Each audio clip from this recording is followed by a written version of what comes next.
Então, pessoal, boa tarde, boa noite já, né, quase. Então, vamos para a nossa 22ª aula de Introdução à Internet das Coisas.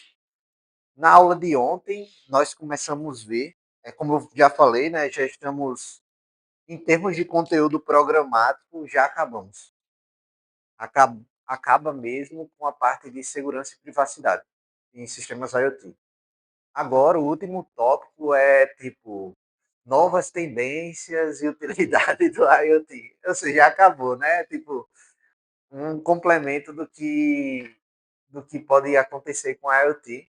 E nesse caso, nesse tópico em especial, eu preferi trazer para vocês algo que seja mais útil e interessante, que é, beleza, a gente entendeu como funcionam as placas, como funcionam os módulos dos sistemas IoT. Agora,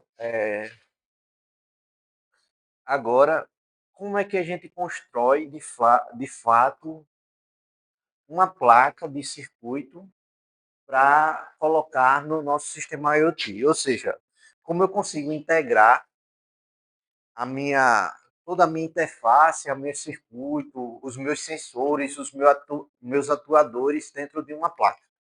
Então, ontem começamos a ver a questão do fluxo de projeto de PCB.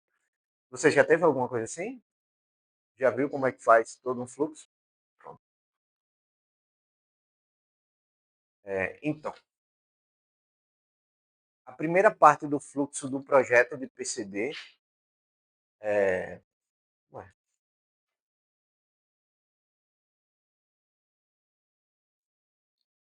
você vai primeiro verificar a questão da definição dos requisitos, fazer só um overview do que foi visto ontem, antes da gente começar o assunto de hoje, né?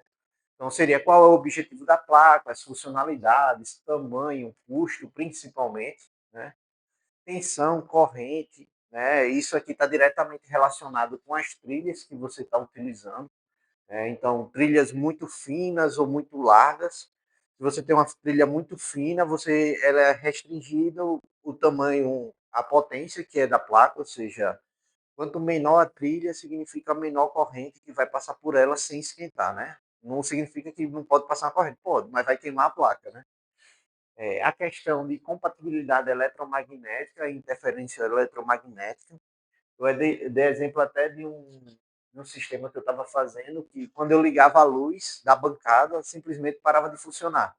Então, quando eu desligava a luz, voltava a funcionar. E ficava nessa. Então, a gente não sabia o que era, mas era os fios da protoboard estavam funcionando como uma antena, captando a energia eletromagnética da luz.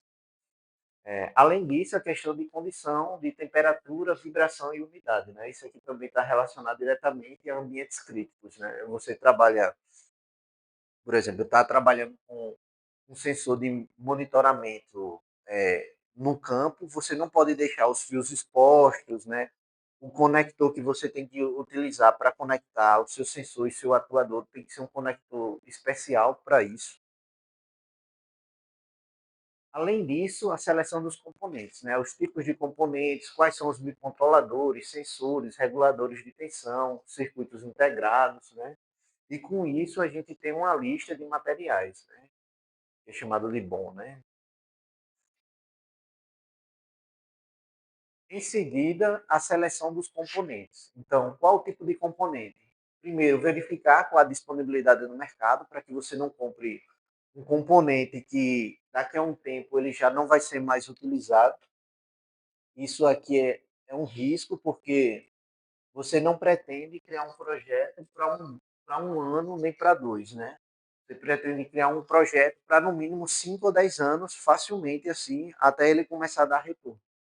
Então, o mercado que você compra, onde você compra, o fabricante, você tem que ver o histórico de entrega dele, o histórico de componente, o custo, se ele é encapsulado ou não. Muitas vezes você projeta um circuito que ele pode ser transformado num circuito integrado.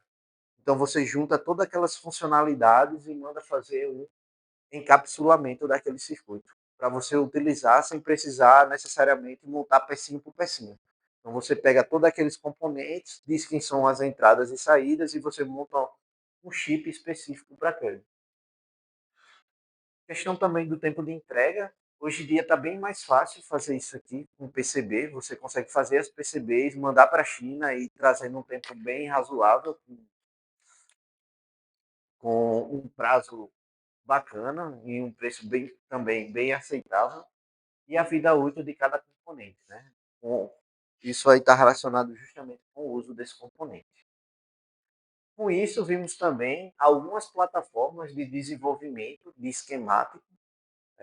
Quando falamos de esquemático, estamos falando diretamente do circuito, como eles se ligam, ou seja, como os resistores se ligam, os capacitores, indutores, né, os transistores, quando e qual tipo de conector, por exemplo, um conector P2 ou um conector de 3 vias, 4 vias, se é conector que encaixa assim de cima, se encaixa assim de lado. Então, tudo isso você consegue fazer o diagrama, o esquema elétrico, para poder utilizar, fazer esses diagramas. Existem diferentes ferramentas. O que vamos usar aqui na disciplina é essa Easy Eda. Você já usou? Qual que você usou?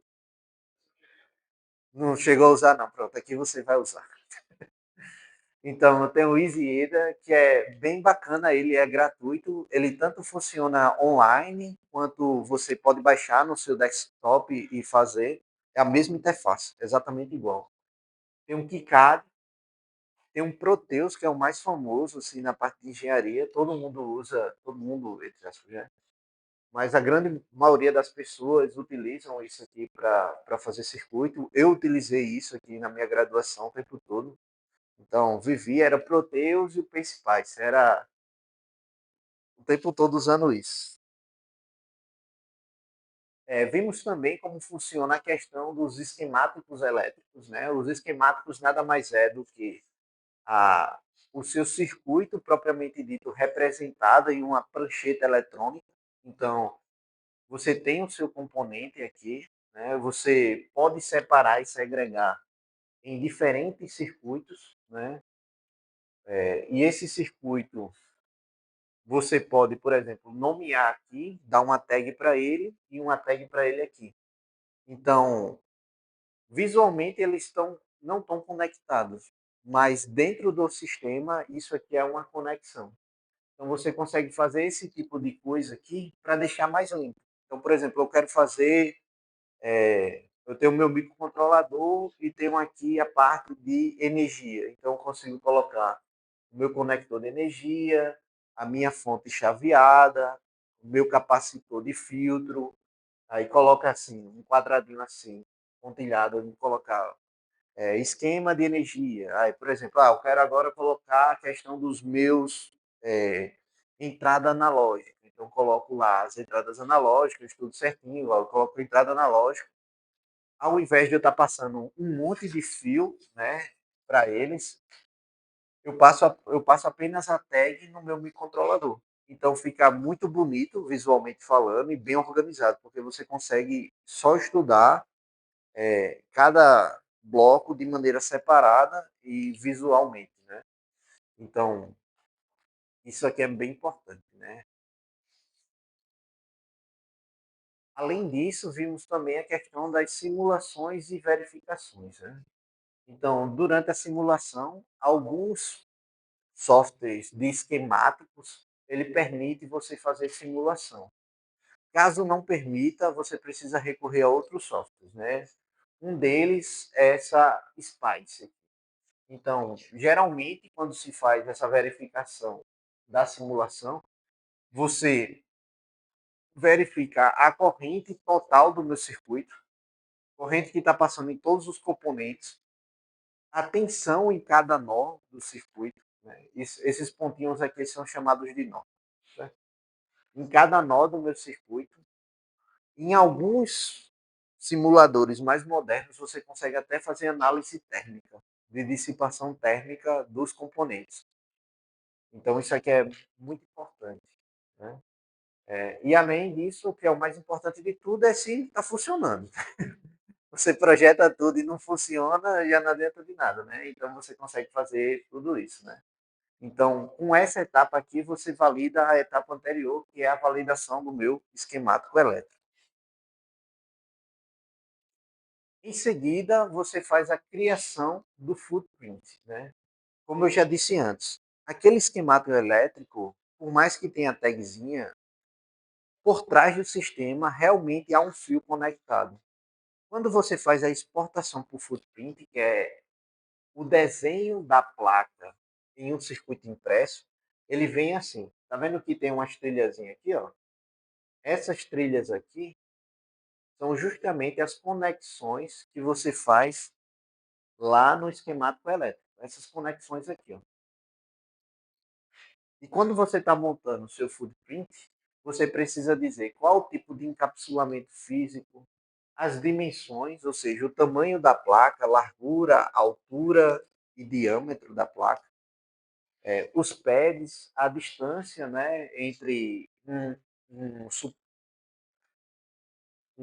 um slot e outro, né, a distância aqui da placa, isso aqui está diretamente relacionado com o seu equipamento que você tem. Então, se você tem uma fresa que a broca é muito pequena, você não pode botar um pad muito grande, porque a broca vai furar no meio, mas você não vai conseguir encaixar seu componente ali. Então, você precisa medir qual é o diâmetro do componente que vai ser encaixado ali para você conseguir fazer o furo de maneira adequada. Além disso, né, a definição do stack up da PCB, que seria a quantidade de camadas. Eu posso ter uma PCB só com uma camada, a parte de cima. Posso ter ela com duas, que é a parte de cima, um dielétrico, né? Geralmente algum tipo de polímero, plástico. E em cima, embaixo, outra camada de cobre. Mas você pode ter PCBs com mais de 6 camadas.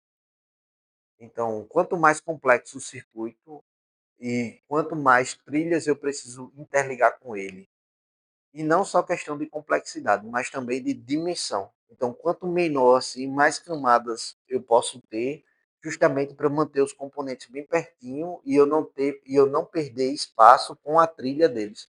Então, eu ligo eles por meio das camadas, uma camada ligando a outra, assim, como as trilhas ficassem ocultas. Mas, na verdade, eu tenho um componente, as trilhas ocultas e o outro componente se interligando a ele. Isso aqui é muito bom, né? E com isso eu preciso dizer qual o tipo de material da minha PCB, qual a espessura do dielétrico e a espessura do cobre. Então isso está relacionado com o peso da placa. Então se eu quero uma aplicação muito nobre, por exemplo, uma aplicação aeroespacial, qualquer grama que você coloca mais já é um custo em combustível de foguete para levar. Então eu não sei quanto se calcula uma grama para ser lançado no foguete. Deve ser um, alguns litros de óleo de foguete, né? Então, quando você reduz uma grama, na verdade você está reduzindo o combustível do foguete que vai levar a placa para cima. Então, utilizar materiais nobres, como por exemplo fibra de carbono, né? A placa em ouro, que conduz bem melhor do que cobre. Então, tudo isso influencia, né? Igual os computadores quânticos, que são todos feitos de ouro. Um computador feito de ouro, né? Literalmente.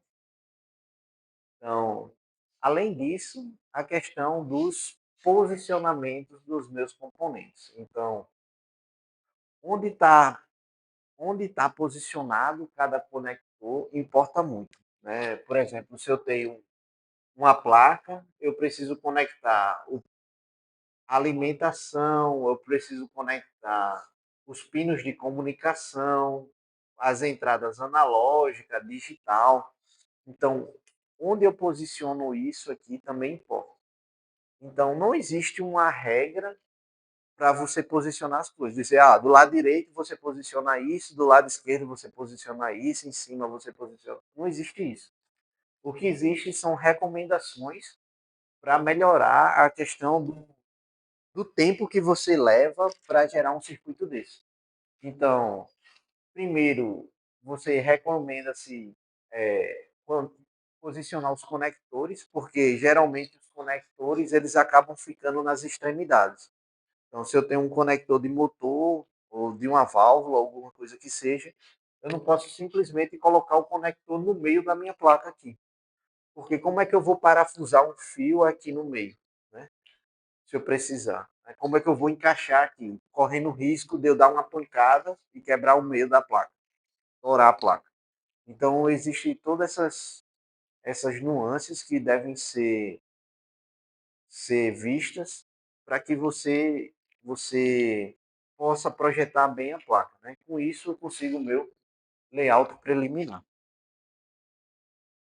Então, geralmente, o que acontece? Eu coloco meus conectores nas extremidades, o meu circuito integrado e meu microcontrolador no meio, justamente porque ele recebe de todo mundo ao redor dele, e a minha fonte de alimentação, junto com todos os componentes que é da fonte de alimentação, e cada grupo funcional agrupado no seu canto. Por exemplo, eu tenho um receptor de áudio P2 aqui, então eu vou ter um filtro dele, vou ter a parte de diminuir a tensão para se conectar com ele, então vou ter todos os componentes que é desse módulo junto dele, né? Em cada módulo com seu respectivo respectivo componente. Por que isso é importante? Para manutenção. Então, se der um problema de áudio, quais são os componentes que eu tenho que verificar? Os componentes que estão próximo dele, que é do componente de áudio. Né? Imagine se o componente de áudio está aqui, parte do circuito dele está aqui, outra aqui. Então, isso dificulta muito no processo de manutenção mesmo eletrônica. Então, é recomendável que cada grupo de função mantenha tudo que é componente elétrico perto do seu respectivo grupo. Está gravando certinho? Pronto. Começando a aula de hoje. A aula de hoje a gente vai falar sobre o roteamento das trilhas, que é como eu ligo um componente ao outro. Né? Não é simplesmente ter um componente aqui, outro aqui, tem um pino aqui, outro aqui, não é simplesmente fazer isso aqui, né? Existem todas umas medidas que devem ser tomadas, né, para evitar posições de 90 graus, principalmente, trilhas em paralelo, porque quando eu tenho trilhas em paralelo e estou operando em alta frequência, corrente elétrica passando aqui, causa o quê? Campo magnético. O campo magnético desse aqui influencia nesse aqui. Além disso, se eu tenho corrente aqui e aqui um material dielétrico no meio, o que é isso aqui? Um capacitor. E esse efeito aqui que acontece é chamado de capacitância parasita. Tipo, não é uma capacitância que existe, é uma capacitância criada pela própria disposição das trilhas dentro do circuito. Então, quando vai se projetar as trilhas, tem que se atentar muito a essas coisas aqui. Então, hoje a gente vai ver uma sequência de exemplos bons e ruins de coisas que não devem ser feitas num projeto de PCB, né, na parte de circuito. A primeira delas é minimizar os loops de corrente, que é fazer isso aqui. Né? Ou fazer giros assim até chegar. Do mesmo jeito que se eu tenho corrente passando assim, aqui se torna um capacitor. Se eu tenho corrente fazendo isso aqui se torna o quê? Um indutor. Então, você, sem querer, você cria componentes parasitas dentro do seu circuito só pelo formato da trilha que você dispõe ele. Obviamente que para aplicações mais simples talvez não importe muito, mas quando você vai trabalhar com circuitos de alta precisão, essa coisa que faz muita diferença. Você vai começar a transformar o seu circuito em uma antena. Literalmente, você vai ter antenas dentro da sua PCB, captando toda sorte de sinal. Então, para circuitos, para instrumentação de sensores que são muito sensíveis, isso aqui tem que ser evitado ao máximo. não só para ele, mas para tudo, né? Mas em especial para esse tipo de sensores. Separar os sinais analógicos dos sinais digitais. Né? Sinais analógicos é um sinal, né, que fica variando ao longo do tempo. Já o sinal digital é 0 ou 1. Se esse sinal varia ao longo do tempo e ele está muito próximo disso, possa ser que a corrente que passe aqui induz um sinal aqui no ponto de baixo e faça que meus circuitos comecem a se confundir quando ele está ligado ou desligado. Então, o ideal é separar. Não coloca junto de jeito nenhum. Não coloca uma trilha de sinal analógico perto de uma trilha de sinal digital. Justamente porque se chegar um sinal aqui e tiver passando uma onda aqui, né, analógico, ele pode pegar isso aqui, ó, gerar um ruído em um dado momento, não sempre, mas pode acontecer, e lá no seu microcontrolador, ele entender que esse ruído aqui é um sinal de alta. Aí você abre uma válvula e esvazia um tanque de combustível sem querer. É simplesmente assim, acaba com tudo, né? Além disso, utilizar plano de terra. Esse plano de terra é quando eu tenho um circuito, ao invés de eu ter um circuito, mais para frente eu mostro com um plano de terra, mas ao invés de eu ter uma trilha de terra, por exemplo, esse aqui é o GND, né? GND. Então, tudo que é GND, eu me conecto a essa trilha aqui de terra. Ao invés de ter isso, eu utilizo a placa como um aterramento. Então, tudo que não for trilha dentro do meu circuito é aterramento. Então, eu coloco a placa como um grande aterramento. Isso facilita muito, principalmente para a parte de na hora de fabricar a placa. Porque eu não preciso corroer toda a placa para ter uma trilha de terra. Eu uso a placa toda e isolo as trilhas que eu quero. Respeitar as larguras da trilha, né? Isso aqui está diretamente relacionado à corrente e à tensão que passa nela. Minimizar o número de vias, né? Quanto menos vias, porque vias que eu estou falando quanto menos sinais tiverem se conectando a ela, melhor. Então, se eu tenho um dispositivo aqui, né? Eu preciso ligar ele aqui a essa via, então fazer com que isso aqui esteja mais próximo possível, de tal modo que eu não precise mais disso. Eu consiga diretamente soldar o pino dele a essa trilha aqui. Então, minimizar o máximo possível esses números de trilhas, né? Porque isso aqui é dissipação de calor e energia. Então, quanto menor o número de trilha, menos energia eu estou perdendo ao longo do tempo com corrente passando aqui. Então, e controlar a impedância em sinais de alta velocidade.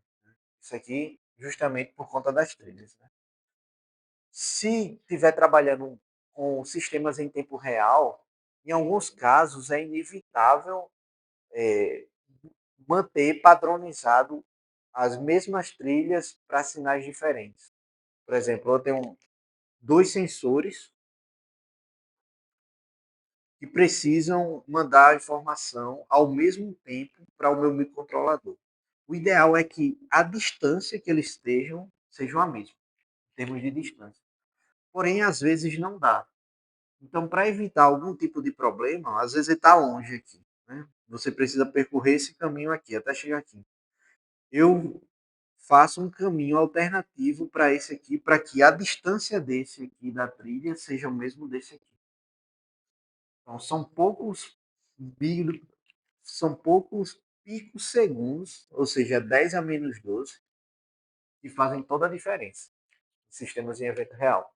Né? Então, é algo bem, bem importante. Né? Então, com isso, eu vou ter a PCB roteada. O que seria uma PCB roteada? Seria que todos os componentes que estão nela estão ligados ao seu respectivo caminho. Ou seja, o meu sensor está ligado ao meu microcontrolador, a fonte está ligada ao meu microcontrolador, a fonte está ligada aos meus atuadores, tudo certinho. Né? Então, aqui existem alguns exemplos de roteamento de trilhas que não devem ser feitas. Né? O ideal, eu peguei desse site aqui, ele tem um manual boas práticas de PCB. Tem um livro, na verdade, tem umas 60 páginas de como você construir PCB, só com um exemplo bom e precisa de um exemplo ruim. Enfim, aí eu peguei alguns que são mais comuns. O primeiro deles é esse aqui. Você começa a colocar um monte de pino aleatório jogado e não se preocupa, né? Mas o ideal é que eles estejam assim, né? Com a distribuição uniforme e alinhados, né? Tanto alinhados horizontalmente quanto verticalmente, né? Isso aqui ajuda muito, porque se você precisar passar uma trilha aqui, você vai ter que fazer esse contorno todo aqui para passar uma trilha de um lado para o outro. Aqui não, você simplesmente passa uma trilha aqui, né? Você não precisa contornar nem nada. Outra coisa é quando você vai passar uma trilha. Se você precisa passar trilha em meio aos pads, é ideal que você não passe assim no meio, como eu falei anteriormente. Por quê? Possa ser que cause aqui curto-circuito com o pino, né? Lembra que isso aqui é um buraco onde você vai encaixar um componente. Então você tem uma trilha aqui, se acontecer, tiver alguma poeira que cair aqui, algum material condutor estiver passando próximo, já era. Você vai conduzir corrente e vai gerar um curto-circuito aqui no seu sistema. Desse jeito não. Por mais que eu tenha, essa parte branca aqui, ó, é um material isolado, isolante. Então o que conduz, ou desculpa, o amarelo é o miolo. Essa parte branca aqui é condutora. É aqui onde você encaixa o componente e solda. Por isso que quando solda fica aquela montanha assim, porque ele fica essa montanha fica aqui em cima assim, ó, né? Fica aqui em cima. Então, quando você coloca isso aqui, significa que você está passando com a trilha em cima da solda. Ou seja, você está curto-circuitando esse componente com esse aqui, com essa trilha. Então, isso não é bom. Não queremos isso. Como eu já falei antes, né? Eu vou ter sinais digitais e sinais analógicos em paralelo, né? Se tiver isso aqui, vai gerar uma capacitância parasita que vai existir entre esse sinal de cima e o sinal de baixo. Então, isso também aqui não é desejável para o nosso circuito, né? Se você tem sinal digital, mantém sinal digital junto, né? Quando eu falo junto, é junto mesmo, assim, próximo, né? Não é tipo um do lado do outro, assim, na placa longe, não. É tipo juntinho mesmo. Isso gera capacitância parasita, né? Ah, ué. Outra coisa é evitar, né, com que as minhas trilhas estejam fazendo esse tipo de caminho aqui, né? Então, isso que eu falei, né? Eu tenho uma trilha central e eu fico puxando fio de um lado para o outro, né? Então, o ideal é que a trilha passe por onde o componente está, justamente para você evitar esse tipo de coisa aqui. Porque se você tiver outro componente aqui e tiver outro aqui, você vai precisar fazer isso aqui, né? Ou isso aqui, né? Então, você acaba evitando. Por exemplo, se eu tenho aqui, eu posso colocar ele em outro canto e aproveitar os espaços de melhor forma, né? E aproveitando, note que não tem curva de 90 graus. Então, a curva é sempre vem, 45, continua, né? É para os elétrons não se perder na curva. Eles vêm muito rápido aí, passa direto. Brincando. Não. Mas é por conta da capacitância parasita. Você não pode. E não só isso, né? Existe um teorema que eu tenho um teorema que é o teorema das pontas. Já ouviu falar? Não é do corno não, né? Teorema das pontas, já ouviu falar, Lete? Conhece, não? Esse não? É que as pontas, elas armazenam energia. Então, por exemplo, você tem um vidro, né? Você pode bater nele no meio, mas se você chegar na quina dele, ele estrelhaça todo, né? Por quê? Porque nas pontas é onde há maior concentração de energia.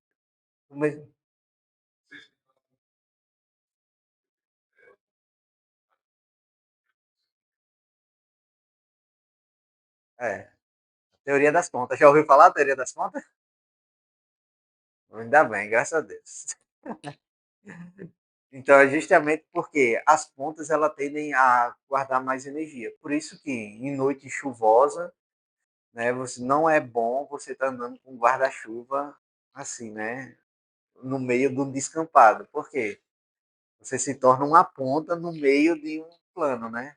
Então você tende a atrair os raios para você. Por isso que você coloca lá no seu para-raio, em cima do para-raio é algo assim. Por que algo assim e não assim? Por quê? Porque teoria das pontas. As pontas, naturalmente, elas concentram mais energias. Né? Então, por isso que a gente não é recomendável colocar 90 graus em curvas. Né? Então, é sempre 45, 45, né? Para evitar justamente esses pontos que acabam aquecendo também o circuito. Então, quando o elétron passa em 90 graus, ele acaba aquecendo essa parte, as finas, por concentrar mais energia.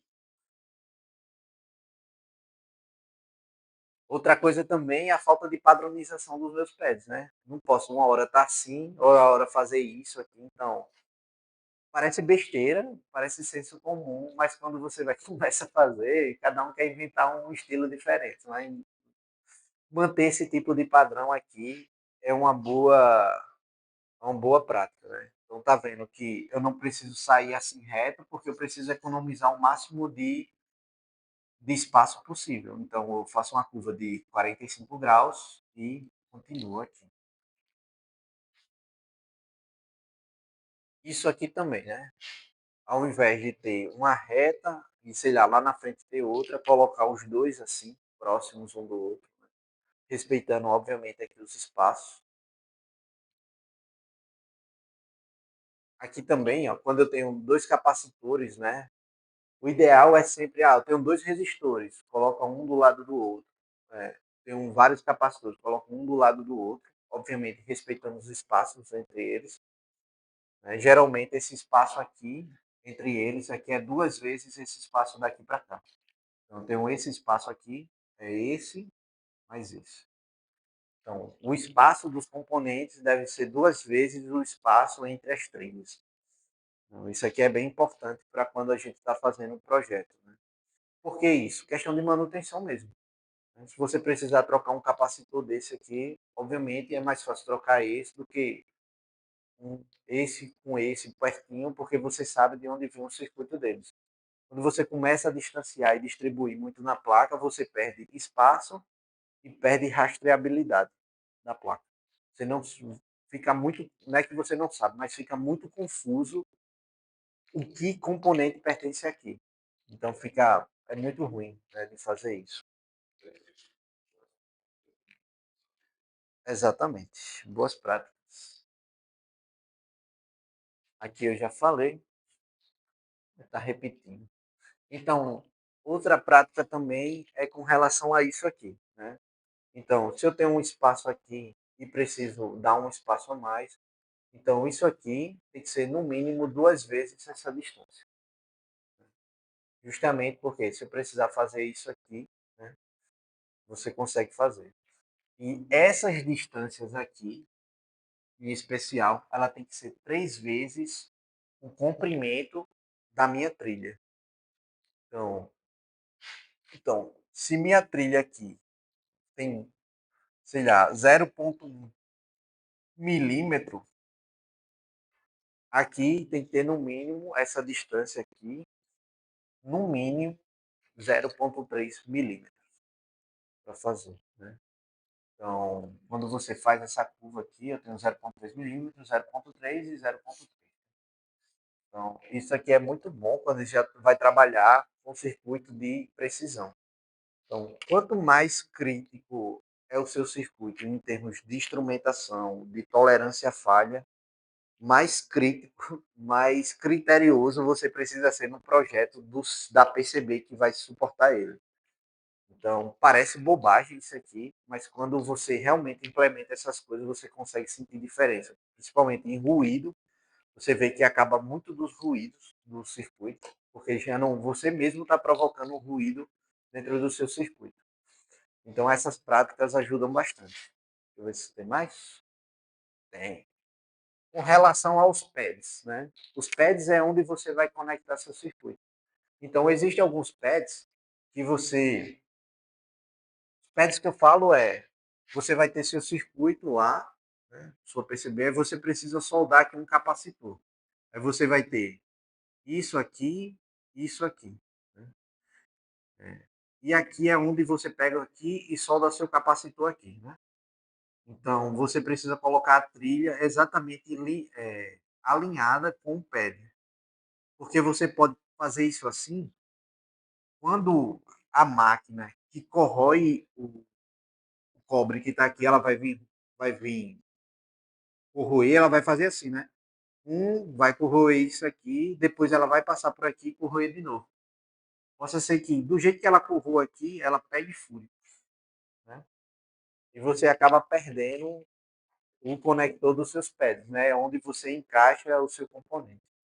Então, o ideal é que elas fiquem sempre assim, né? Bem alinhadas, né? Evite essas curvas, evite mais para trás, porque se for muito para trás aqui, você perde a conectividade. Né? Então, qualquer coisinha que vir aqui e corroer essa trilha aqui, já era, você perdeu, né? Perdeu sua conexão. Outras boas práticas é com relação à distribuição, né? Por exemplo, aqui eu tenho um encaixe para um sensor ou para um CI,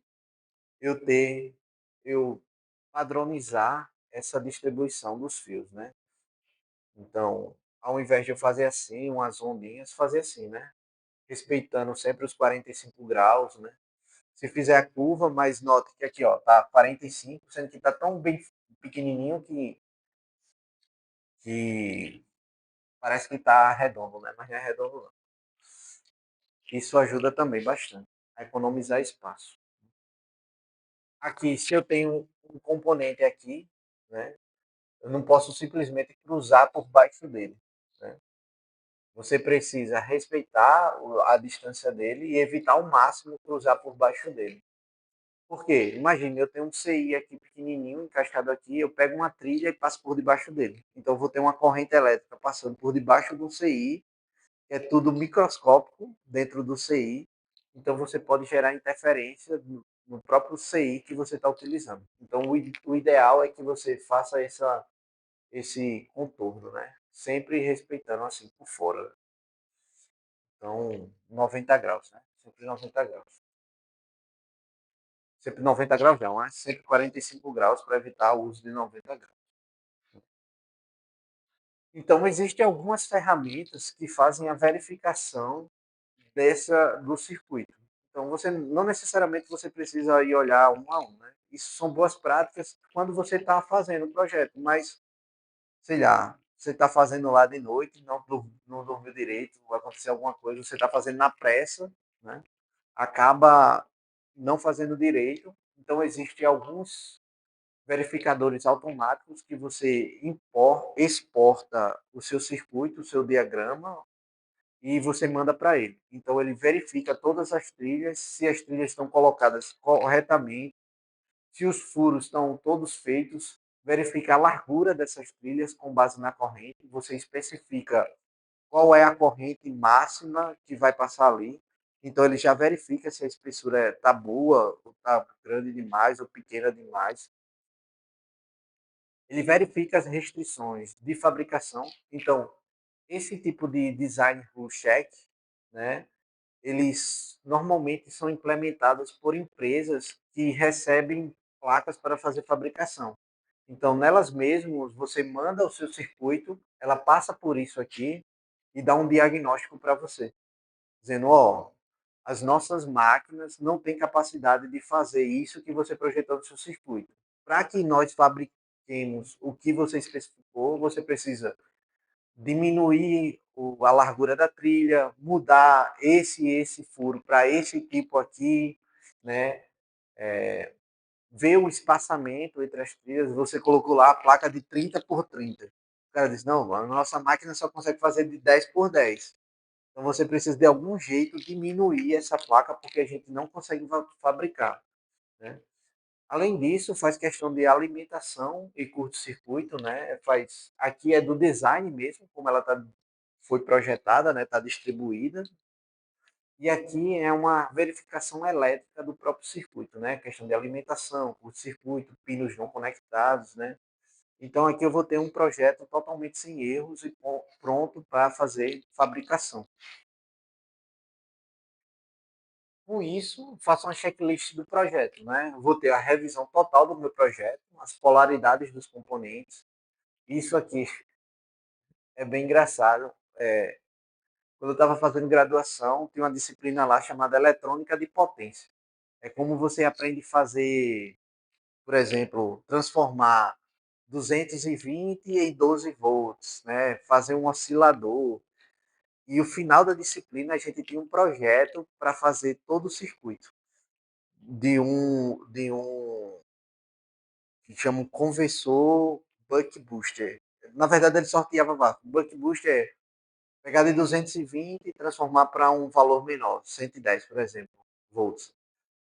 Aí o meu eu fiquei com esse. Aí você tem que fazer o projeto de todo o circuito. Aí o indutor é um indutor especial. Você precisa fabricar seu indutor. Aí você vai lá na sala do professor, ele tem pelo menos na minha época, né? Ele tinha um monte de rolo de fio de cobre, de várias bitolas diferentes, a largura, né? O diâmetro do fio. Aí você dizia, ah, é esse aqui, tantos metros. Sei lá, 20 metros de fio. Aí você ia lá, ia enrolando e contando, porque tinha que contar quantas voltas dava, né? Porque o indutor tudo depende de quantas voltas ele dá. Se é 20 voltas, mas não era 20 voltas, era tipo 500 voltas, 600 voltas. A gente passava o dia todo assim, ó. Tá, rodando. Ia revezando, velho. Quando eu perdi a conta, que desgraça, tinha que voltar tudo de novo. Enrolar tudo, desenrolar, esticar, botar num rolo maior, assim, para ele ficar mais. Enrolar tudo de novo. Além disso, quando trabalha com eletrônica de potência especial, é tudo muito grande. Então, o capacitor que a gente usava assim, era o tamanho de uma lata de Coca-Cola. Era um capacitor de potência para corrente alta. Aí, quando a gente estava projetando lá, o nosso circuito estava com a polaridade do capacitor trocada. Ia ser uma explosão tão grande dentro daquele laboratório. Aí ele verificou e disse: rapaz, esse capacitor aqui tá trocado. Quando a gente ia montar a placa. A gente fabricava a placa todinha mesmo, montava a placa todinha, ia para o laboratório, ele botava lá, que chamava um varistor, que é, imagina um resistor grandão que você controla a corrente, sendo que a corrente é altíssima, assim, 10 amperes, 20 amperes, e ele ia controlando a corrente para ver se o circuito da gente estava funcionando direitinho. Aí então tem o nosso circuito todo alimentado, uma bancada de acrílico e a gente tudo de óculos e longe assim, e o professor longe, porque tipo, se explodisse é papo de arrancar pedaço da pessoa. Era loucura. Mas deu esse problema aqui porque o componente lá tava com o, a polaridade trocada. A gente teve que refazer a placa. Ainda bem que foi só isso, né? Mas enfim. As orientações dos conectores, né? Isso aqui é super importante também. Você coloca um conector que na imagem ele está assim, mas na verdade ele é o contrário. Então você, por exemplo, eu tenho o certo é VCC, sinal e terra. Mas na verdade quando você solda o componente mesmo, você solda ao contrário. Então fica no lugar do terra o VCC, no lugar do VCC o terra. Pedir para estourar tudo, acabar com tudo, né? Questão de dissipação térmica e se há pontos de teste no seu circuito. Isso aqui é muito importante. Adicionar pontos de teste no circuito. Por exemplo, se você tem um microcontrolador lá, né? Você tem um microcontrolador. Ele recebe um sinal aqui de um sensor aqui qualquer, dessa porta aqui. Então, às vezes, o conector em si não possibilita você chegar com um osciloscópio e conectar aqui, ou com um multímetro e conectar aqui. Então, geralmente, o que a gente faz? A gente coloca aqui um pad com um pino, chamando um pino de teste. Só para você chegar lá, pegar o seu osciloscópio e conectar aqui e testar os sinais. Porque, por exemplo, essa placa aqui, ela pode estar exposta à trilha, mas se ela tiver aqui encapsulada, né, um, um polímero jogado em cima dela aqui, onde você não tem acesso, que é bem comum isso acontecer com verniz. Você monta a placa toda, depois que monta ela, solda todos os pinos, você pega um verniz e inverniza ela todinha e você já não consegue ter acesso a nenhum sinal. Por quê? Para evitar a oxidação da placa. É igual a essas placas de computador que é verde, né? Azul. Aquilo que tem em cima é um verniz. Então você pode passar a mão enquanto ela estiver ligada, você não vai levar um choque, porque está isolado, né? Do mesmo jeito aqui. Você pode passar a mão com ela ligada, não vai levar um choque, mas se eu precisar testar alguma parte do meu circuito, eu não consigo também. Né? Então, coloca esses pinos de verificação, justamente para você chegar lá, conecta, testa, depois coloca uma capinha nele, pronto, fica filé.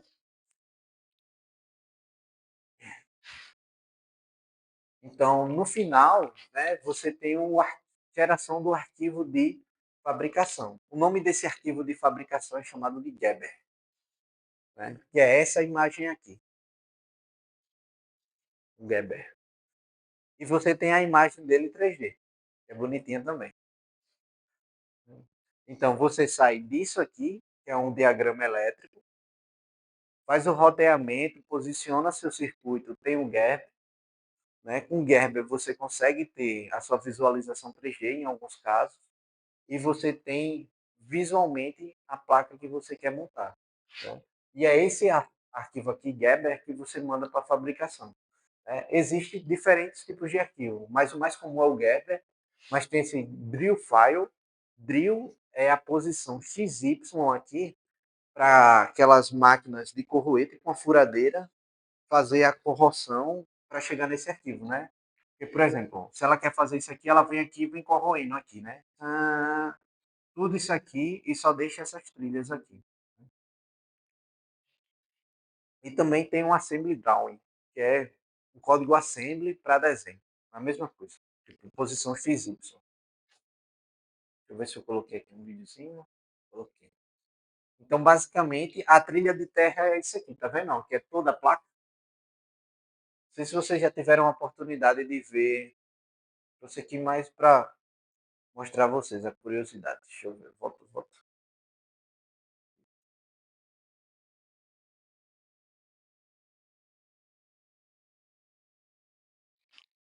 Tá vendo? Isso aqui é uma drill, é uma furadeira que fica comendo a placa, né? Tá vendo que ela vai comendo as trilhas e tudo mais? Ela vai pegando. Isso aqui é super rápido. Esse vídeo aqui tá desacelerado pelo menos umas 4 vezes. E essa malha grandona que fica aqui, ó, é a malha de terra. Então ele separa apenas a malha que conecta ao circuito, aqui os pads, né? E todo o resto do circuito é malha de terra. Então eu não preciso ter uma trilha específica para terra.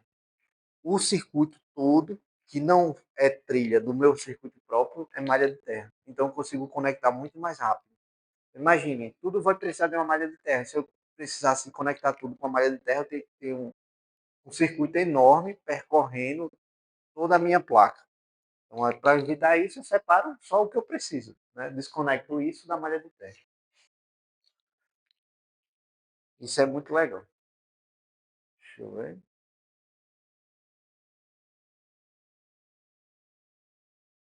Não, quero passar. Em seguida, né, eu mando para a minha fabricação. Então, aquele outro é uma fabricação, mas é uma fabricação mais, como posso dizer, amadora, assim, para, como eu posso falar, para pequenas quantidades. Então, se eu quero falar 10, 20 quantidades, beleza, dá para fazer com abril no laboratório maker, funciona beleza.